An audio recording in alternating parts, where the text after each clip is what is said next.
Thank you, Pastor Stu. What's going on, family? Come on. Man, how are y'all doing? How are y'all doing with the heat? Oh, yeah, I figured you'd be a little quiet there. Come on, we complain all year about rain, and then some heat comes our way, and we complain about that too. God's like, what more you want? So it's my goal to not complain at all this summer about 90-degree weather. I'm like, you know what? At least I'm losing weight, right? Like something, right? Like I'm not going to complain no matter what. And so, man, I hope you guys are doing well. I just want to kind of reiterate what Pastor Matt was saying about summer camp with youth camp and kids camp. It is very vital, and here's why. As somebody who also was saved like 75 times at different summer camps that I have gone to over and over, man, it's life-changing. Just to be able to get students away from just their normal, everyday, day-to-day life and get them to be able to get by themselves with God and have moments where they can just trust God, seek God for their life. We're good. So just to get them, come on, give it up for Pastor, come on. But just to get them alone with God, away from distractions, away from things that are trying to steal their attention, get them off their electronics for a little bit, and just get them alone with God is so important. And you guys might not know this, but Pastor Matt was my youth pastor, and so I wouldn't be here if it wasn't for his prayers and the donations of the congregation when I was going to youth camp. And so it's very important. And so we just want to thank you ahead of time for that, for the giving money, and then also even for praying. That's so important. And so, how many of y'all ready for today? Yeah. How many of you guys enjoy our series so far? Summer of Psalms. I don't know about you, but I was telling Pastor Matt this. I said, I feel like this was just perfect timing for this series and for this Bible reading plan. Just perfect timing. I don't know about you. Me and my wife were talking yesterday, and I'm not going to obviously go into too much detail, but she's like, I feel like I've been taking a lot of L's in this season, taking a lot of losses in this season. And I started to agree, and then even this morning I was thinking about it, and I was realizing, are there really losses in our life if God closes doors that you aren't supposed to go through? And I started thinking, I started laughing about it. So I was like, as believers, as people who follow Jesus, because I've had that same thought, where you're in certain seasons and you're like, man, I'm taking a lot of losses, man. I'm praying for stuff and it's just not coming to pass. Like, why am I taking L's in this season?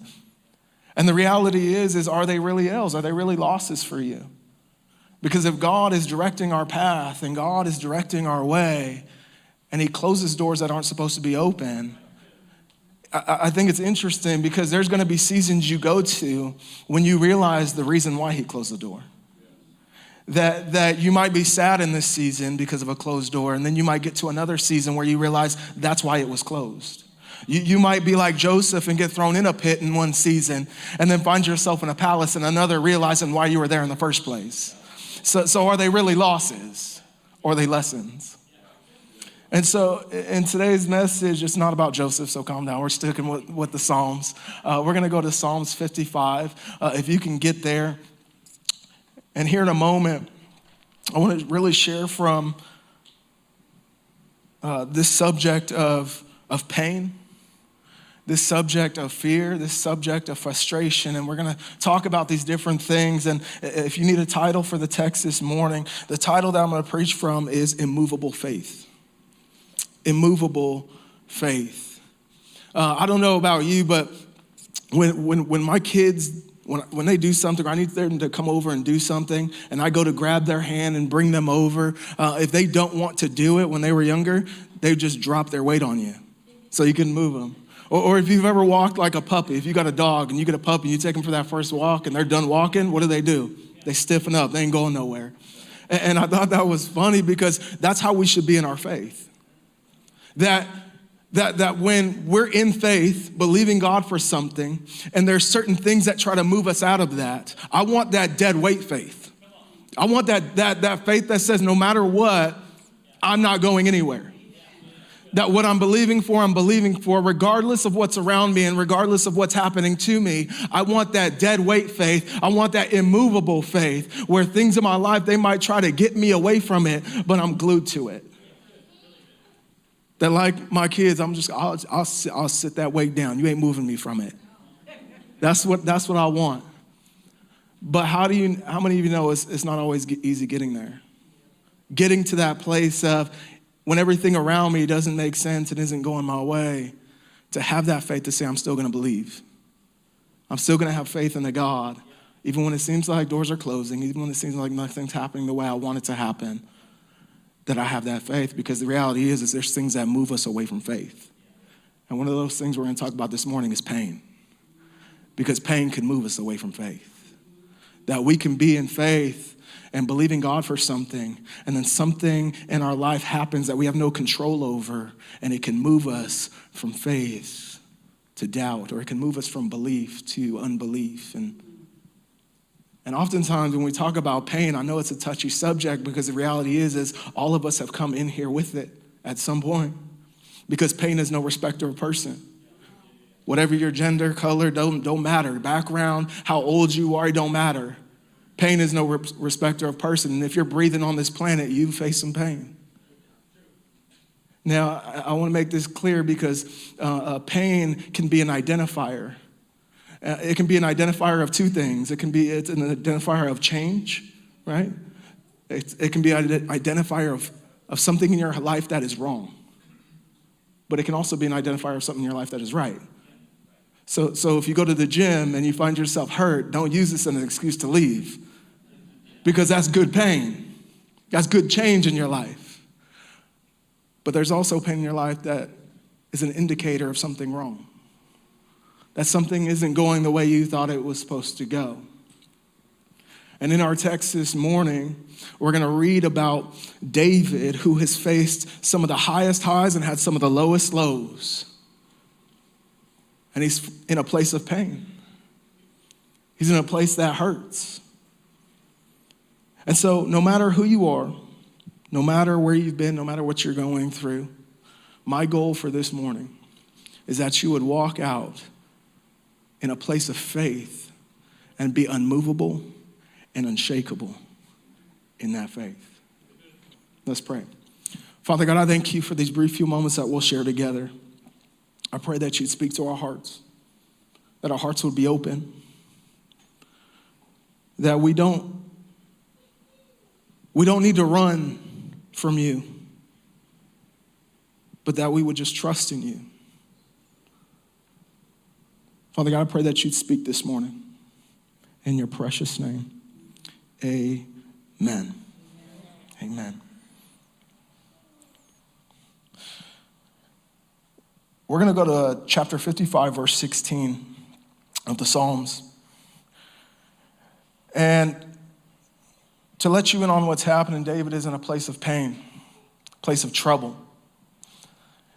And it's in this trouble that he writes this. And towards the end of the chapter, he says, "But I call to God, and the Lord will save me. I complain and groan morning, noon, and night, and he hears my voice. Though many are against me, he will redeem me from my battle unharmed. God, the one enthroned from long ago, will hear and will humiliate them, because they do not change and do not fear God. My friend acts violently against those at peace with him. He violates his covenant. His buttery words are smooth, but war is in his heart. His words are softer than oil, but they are drawn swords." Then listen to this last part. It says, "Cast your burdens on the Lord, and he will sustain you. He will never allow the righteous to be shaken." He will never allow the righteous to be shaken. To just draw out the main thought from this message is this, that even in our pain, our prayer would lead us to trust in God. That our prayer in pain will lead us to our trust in God. Because the reality is this, is pain happens no matter what, but what is your response to that pain? Pain happens no matter what. For David in this text, pain is coming from an unexpected place, an unexpected person. And for some of us, our pain might not be relational like it is here in the text for David. For us, pain could be a number of things, but what is your response to that pain? Do we run? Do we try and push it down and not have to deal with it? Do we try and just walk through life ignoring it? See, when we talk about the Psalms, what we're talking about here, a third of the Psalms is about this word lament. It's such a weird word because you're not probably ever going to use it. Like some of you, you're not going to go to work on Monday and like, how was your week? And you're like, well, I spent my whole week lamenting. And if you do, if you do that, cool, they'll probably never talk to you again. But you're probably not going to do that, right? So when we talk about this idea of lamenting and what that means, it's taking our pain and crying out to a God so he can hear our sorrow, he can hear our pain, he can hear our grief. And so, even if you don't know what lamenting is, odds are you've done it at some point or you should do it. When we talk about crying out to God, and I know it's hard because even when we read this text, the first thing I thought was, how did David get to this place where he says, I'll call out to God and he'll hear me? Because the reality is this, is there's people who come in here today, this morning, who have cried out to God and you felt unheard. You cried out to God, and it almost seems as though he's not there. I don't feel him. And so what do? We search and we look, and then we read text like this, and we're like, what is this guy talking about? We take our pain to God, and our hope is that God would wrap his arms around us, that he would be there for us. Years ago, when my son was a little younger, we were all getting into our van, and my oldest daughter, she closed the door behind her, not realizing her brother wasn't fully in yet. And as the door closed, I'm sitting in the front seat, and I hear him screaming and yelling, and I look back, and his hand is caught in the door. Door is closed, hand in door. Tears, pain. And in my head, I'm like, this isn't good. Like, he's going to have a hook for a hand or something. I don't know what's happening, but that's gone. It's done. It's gone.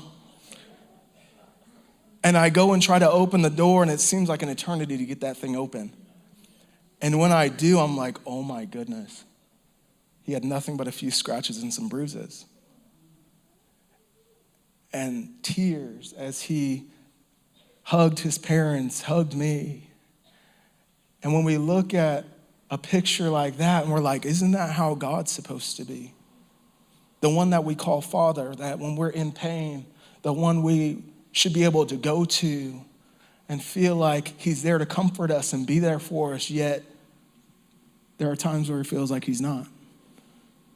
So how do we get to that place of faith where we say, even when I feel like he's not there, I'm going to still get that dead weight faith, that immovable faith that says, I know I may not feel him in this moment or sense that he's here. His word says different. That even in my pain, I can turn to a God who cares. Even when I feel unheard. Is this not what we expect from God? A father. David's in pain. He's in pain. But he also has faith. See, I think a lot of the time we think about it like that. It's either faith or pain, but the reality is a lot of the time it's faith in pain. It's not faith or pain, it's faith in pain. That even when I'm hurting, I know he's still a helper. That when things aren't going my way in life and maybe somebody passes away unexpectedly and I have to deal with the trauma and the pain of that, and how do I express that in a way that still moves me to trust in God? Amen. How do I do that? And David answers that question for us this morning. Because there is a pathway to faith, but oftentimes I think the hardest thing is going through it. taking those steps. That how do I pray in my pain in a way that it leads me to trust in a God who says he loves me and is there for me. And the two hardest steps to take when we are trying to move towards faith, especially like in this text, is through fear and frustration sometimes. That in the text, we didn't read about what happened to David, but we know that through our text that there was a pain that was caused by a close friend. It was caused by a close friend.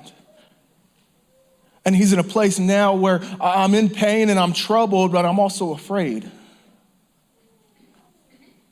I'm afraid because I don't know who's against me. I'm afraid because I don't know what's going to happen. I'm afraid because I don't know what tomorrow's going to bring. I'm afraid. And the reality is all of us got fears in here, right? And you can try and play games in here, but some of y'all scared of spiders. It's like real, let's be honest here. If a crocodile was in here right now, you'd be afraid, right? Like we just have fears. You can't escape that. We all got fears. And here we are. David is afraid. Some of you've come in here afraid, full of fear. The culture we live in, not knowing what to do, you're afraid. We got people who come in here and you're successful, you're well off, and you grew up poor and you grew up struggling and you're afraid to go back to that. And so what do? You work long hours so you can make as much money as you can so you can never go back to that. That's a fear. That's a fear. Some of you have little kids in here who are in elementary school and you're afraid to send them to school. Rightfully so. That's a fear. You don't know what's going to happen to them. That's a fear.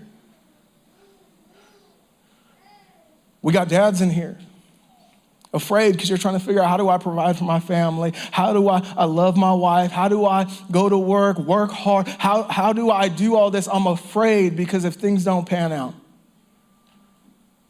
Some of you are afraid. So how do we move from faith from this place? We're afraid. We're full of fear. And we read texts like this and we're like, I don't think I'll ever get there. I don't think I'll ever make it there. And here David comes to this place where he's afraid. He's full of fear. And his number one thing he wants to do is run. Think about that. The number one thing, this guy who killed a giant, that's a high. God, you brought me through. You helped me get rid of this giant in my life. And here he is afraid.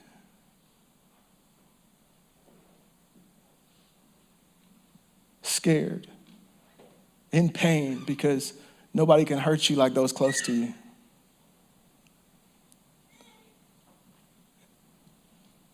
And he's afraid. Because that's what we do when we're afraid. We want to run. Fight or flight. But you can run as far as you want and as long as you want. But guess what? When you get back, it's still going to be there. The very thing you're scared of is still going to be there. So what do we do with our fear? I'm crying out to God and it seems like he's not there. I want to live my life the way that honors God. And it seems like everybody else is doing much better than me. You're afraid. And then there are those in you here, you're frustrated. Frustrated. Frustrated because you're trying to live the way God's called you to live.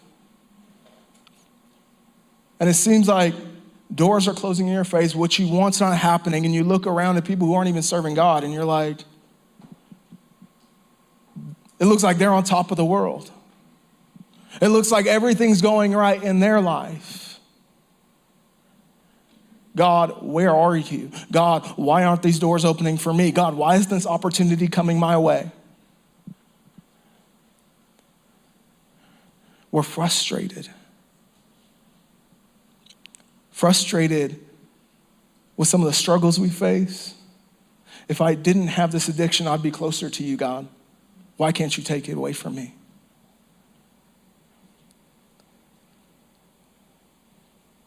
I'm frustrated. I've been praying for my child to come back home. I've been praying for my child to know you. And it seems like the more I pray, the worse it gets. I'm frustrated. I'm frustrated. See, the reality for us is if we're going to get to a place of faith, these are oftentimes the places we have to go. This is what lamenting looks like. This is what crying out to God looks like. It gives us this chance to be honest with God, with a God who knows you better than you know yourself. And get to a place and say, I ain't got nothing left. I've got nothing left. I've come to the end of myself. All I can do now is trust God. All I can do now is trust God. Because the reality is I can ignore my pain. I can push away my fear, not deal with it. But the reality is even when you lift up the carpet, it's still there. Even when I come back, it's still there. So how do I get to a place where my fear and my frustrations don't become the thing that keeps me from God, but are the things that push me towards him? They don't keep me from him, but they become the things where I realize there's nothing I can do in my own strength about what's going on. But I'm glad I know a God that even when I can't do anything, he can do all things. How do I get to that place? See, because it's easy to come into a church building or a campground and listen to the preacher and listen to the worship. But the reality is not another person in here is going to be able to come to a place for you and say, you know what? I'm going to take that for you and give it to God. No, you have to come to God. We can pray for you. We can stand in the gap for you. But at some point, you're going to have to open your mouth. Open your mouth. Cry out to God. Cry out to God. And say, God, this is the fear that I got. This is the frustration I'm dealing with. A place where we stop running. Stop running from God. Stop running from our fears. And say, God, this is all you. This is what I do with my fear. See, like I said, all of us have our fears, and some of them, they might be kind of ridiculous, right? They might be kind of ridiculous. Like when I was younger, I was afraid of dogs, okay? Afraid of dogs. That was not my jam. And I'm talking about elementary school, okay? Like, dogs were not my thing. And there's certain fears in your life where you have to deal with them and you remember them. And this is one of the ones I remembered. And I'll remember it as long as I live. We're walking home from school, and out of nowhere, I hear this dog barking. And I didn't even look. I just took off, right? Like, I'm running. And I turn around, and it's a wiener dog, and it's just barking. And there's a bush, and he's on one side, and I'm on the other. And I'm dead serious, tears. I'm crying, almost a hyperventilation crying. And my siblings are rude, and so they don't care, right? They're more irritated because of how ridiculous it looks. But we all have fears. And some might be ridiculous, but some of us, like myself, we have fears of, what if I can't provide for my kids? That's a real fear. So regardless of where your fears lie, they might not be as ridiculous, but there's a place that we should take them. And the problem that we can oftentimes find is we take our fears to the wrong place, or we take our fears to the wrong person. We take our frustrations to the wrong place, or we take our frustrations to the wrong person. And I know they're your best friend, and I know you like getting advice from them, but they don't go to church, read their Bible, or pray. And so the best advice they can give you is what they found on Google. And so all I'm telling you is can you take your fears and your frustrations to the one who can actually do something about it? Is that where we can take our fear and our frustration? Google got answers, but they ain't got all the answers. God bless your friends. But at some point, we got to take our fears, our frustrations to the one person who can handle them and do something about it. Our prayer and pain leads us to trust in God. And the struggle with trust is when we treat God like he's just someone else, and we struggle to trust that someone else. We oftentimes have tough times trusting God. God, I want to trust you. God, I want to give it to you. And here David comes to a place where he says, I've complained to God morning, noon, and night.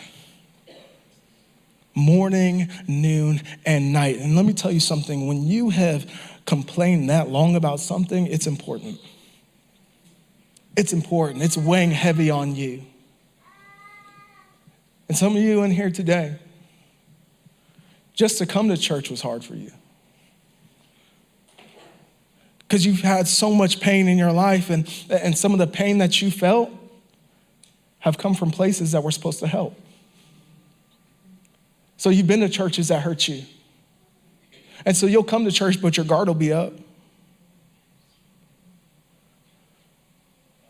Places that were supposed to help you and be there for you were the places and people that actually hurt you. And so the one thing you did was try and avoid getting too close to people, coming to places and being too vulnerable, because you have a fear of being hurt. You have a fear of being hurt. And it's translated to, I can't pray to God. I can't give it to God. And so here we are, coming to a place where we're saying, yeah, you're saying God is good and you're saying God can do it all. But even in this passage, David says, if we back up and actually read it, what you should do is David is struggling even to trust God in the very first part of this passage. And so sometimes what I realize, and you have to realize this, is no matter where you're at, whether you're standing on a stage or sitting in a seat, whether you have a microphone or not, it's a level playing field. Pain is a level playing field. And so no matter what happens, no matter where you're at, you have to come to a place where sometimes we have to talk ourselves into faith. I got to talk myself into faith. And it might start out with, God, where are you? God, you abandoned me. God, I don't know where I don't sense you're here, and I don't feel like you're listening to me. And then you might find yourself frustrated. God, I'm in this place, and it seems like my enemy is sleeping with both eyes closed, and here I am. I can't even sleep. I'm laying down in my bed, but I'm not getting rest. And so it's taking our fears and frustrations to God and saying, God, here they are. Even though I don't sense you're here, I know you're here because I'll trust your word over my feelings. I'll trust your word over what I'm sensing right now. That there are places that I'm going to have to go where you feel absent, but I know you're present because your word says you'll never leave me or forsake me. Your word says to cast all my burdens on you. And my burden right now is fear. I'm afraid. My burden right now is this pain that I'm feeling, and I just can't seem to get past it. And it wants me to push me away from you. But I want to stay grounded in you. I want to be immovable. I want to be immovable. If I could have somebody on the keys. I want to be immovable. I want faith that can't be shaken. It's not going to move me. When I have nothing left, I know I have him. The pathway to faith through fear and frustration, not being fearful for the sake of being fearful or just not taking our pain anywhere. We're taking it to somebody who can do something with it. That my pain has a purpose. I'm not going through it just to go through it. There's a reason I'm going through it. And there's a place that I can take it that will be for my benefit. In our passage, he says, you're the God who was enthroned from long ago. In other words, David is coming to a place where he's saying, you've dealt with this before. You've handled this before. The same God who did it in the past is the same God who can do it now. And I believe that's the word for us this morning. That he can do it again. That when I'm afraid, I know I can take it to him. When I'm frustrated, I can take it to him. When I'm fearful, when I'm in pain, I can take it to him. And he can heal me, he can hear me, he can help me. He'll do it again. He'll do it again.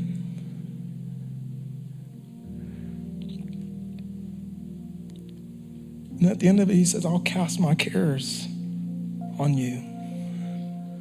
I'll give it to you. It's hard to give something away when you won't let it go. It's hard to give something away when you won't let it go. We sing, I'll give my life away, but the reality is you're still holding on.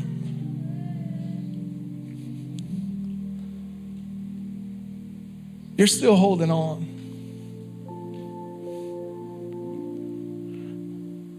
I'll give you all of me, God. But in reality, I still want to live my life the way I want to live my life.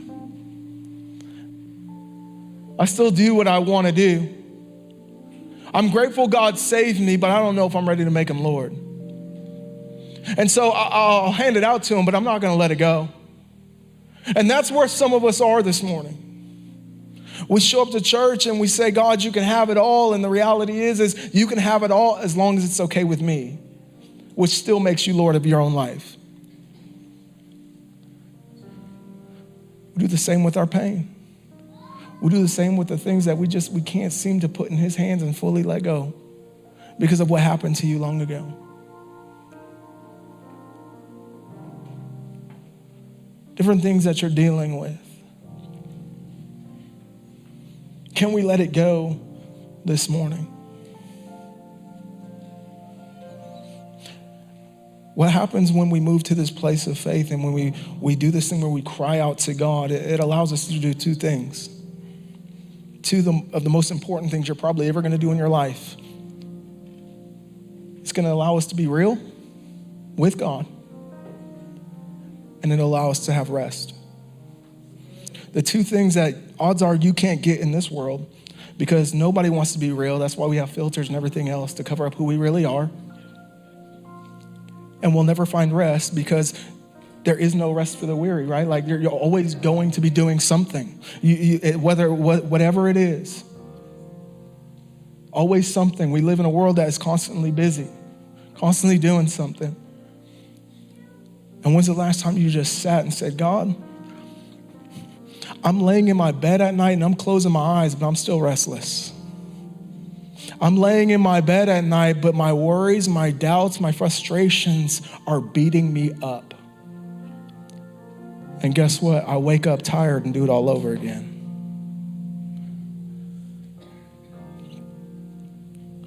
This idea of crying out to God and giving it all to him, there's a benefit to that. And it's hard because to get to this good place, we have to go through some hard places. But I promise you this, if you can go through those hard places and say, God, I give you the one things that I'm too scared to give you, but I'm going to give it to you anyway.